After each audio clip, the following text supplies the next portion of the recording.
Au son des chants patriotiques, ils sont des centaines à prendre la route de Goma vers Kibati. Ces habitants du Nord Kivu partent rendre hommage aux victimes de la guerre dans l'Est. C'est leur façon à eux de célébrer le 64e anniversaire de l'indépendance de la RDC. Nous, Congolais, nous sommes conscients et nous devons libérer notre pays nous-mêmes.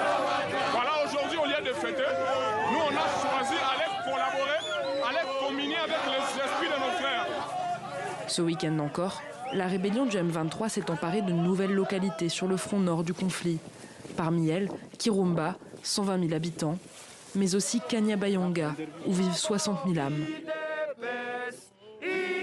Nous sommes venus pour cette journée dire que nous devons la célébrer ici au cimetière Génocoste, symbole de tous les cimetières au Congo, parce que pour nous, nous estimons que le Congo est devenu un cimetière. Seul cimetière qui symbolise, disons, l'inhumation de nos victimes du génocide qui se passe en République démocratique du Congo.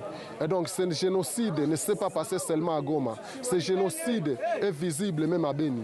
Ce génocide est visible, disons, à Rutshuru. Ce génocide est visible dans le Massissi.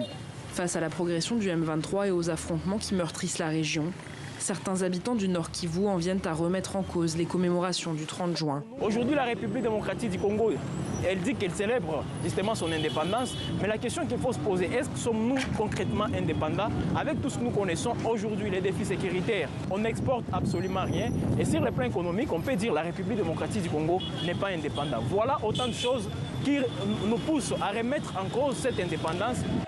Samedi, lors d'un conseil de défense, le président Félix Tshisekedi a rendu hommage aux forces armées congolaises.